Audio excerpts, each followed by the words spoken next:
My name is Rashelle Garcia. I was born and raised in Brownsville, Texas on March 25, 1999. My parents are Arturo Garcia Sanchez. My dad was born in Jicotenca, Tamaulipas, in Mexico, and my mom was born in Houston, Texas. Her name is Veronica Avina.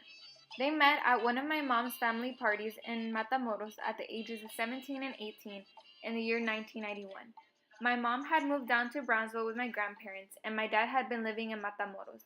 They soon sparked up a relationship, and my mom would cross over every weekend to see him. In 1992, my mom came to find out that she was pregnant, and on January 30th, 1993, she had her first son and my only brother named Eric. Luckily, my brother was able to be born in the U.S., even though my parents had been living in Mexico at the time.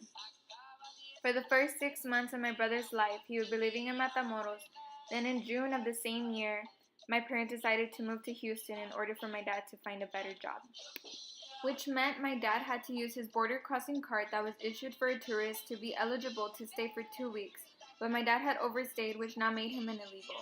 From 1993 to 1995, they lived in Houston as my dad worked as a plumber. In 1995, my parents made another risky decision to move back to Matamoros due to the fact they didn't want to be so far from their families. In 1998, my mom was pregnant again, then on March of 1999, I was born. Just like my brother, I was able to be born in Brownsville as well, as I had lived in Matamoros for the first 6 months of my life. My parents were seeing the neighborhood kids getting involved with drugs and realized that we would have a better life if we just lived in the United States. In September of 1999, my parents crossed over to Brownsville. My dad used his border crossing card once again, but soon after he filed his papers in order to become a resident. My dad officially became a resident in 2001 and was no longer labeled an illegal. I recall being a child and going with my dad to the stores and having to translate whenever people would talk to him in English. For some weird reason, people automatically assumed that he knew English, but they would talk to him in English and he would give me a blank stare, and I would translate to him in Spanish to tell him what they were trying to talk to him about. But now my dad understands English way more and doesn't need help translating. Growing up, I had to deal with my mom working an 8 to 5 job while my dad would work out of town, such as in Corpus Christi, Texas, as a welder.